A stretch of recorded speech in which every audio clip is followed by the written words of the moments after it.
1600米嘅賽事準備好啦，一起步嘅時候，哇，中間搶得最快就係飛來橫財外檔啊！中間嘅呢啲咁嘅勁能亦都好快搶埋嚟嘅就係嗰啲咁嘅成功威力，三兩字會放咗頭，第四位嘅就係嗰啲咁嘅嗰啲中間嘅迷之換啊，同埋外檔嘅飛來橫財，最後少少嘅勁能亦都埋咗嚟嘅，中間嘅位置就係呢個法林圍牆啊，滿足咁喺6、7位之間，最後少少就霧山啊、獅城英雄啊、盼領者暫時喺尾嗰度嘅位置，同埋嗰啲霧山距離放頭馬都係700個馬到啫，跑咗300厘米路程嘅前邊外檔跑上嚟就勁能拍住中間內檔嘅成功威力，第3位嘅就係飛來橫財，中間迷之換內檔，第4位嘅就係嗰隻咁嘅嗰啲無敵快區大型嘅5、6位位置好有利位置啊，最後少少嘅先就係嗰啲點石成金啊。比較後少少嘅東方王啊、霧山啊，同埋嗰啲盼領者喺後邊嘅。好啦，開始轉彎跑咗800厘米路程嘅前邊快放馬一對就係成功威力拍住外檔嘅勁能啊，佔先啊4、5個馬位，上到第3位就無敵快區內檔開始側緊噶啦，第4位就係嗰啲咁嘅飛來橫財，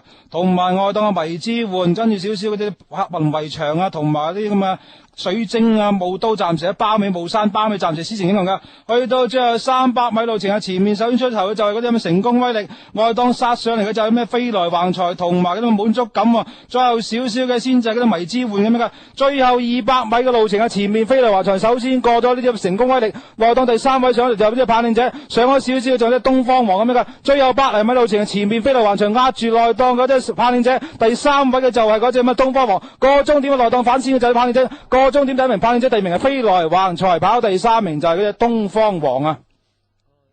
盼領者係反先嘅內檔15號，即係搭1號括弧係啦。飛來橫財應該跑第2嘅，即係185啦。哇！185 200倍。睇睇先啦，15號就贏咗馬啦，盼領者即係括弧邊度1號，跑第2就應該係5號嘅飛來橫財。第3位應該係東方王，即係11。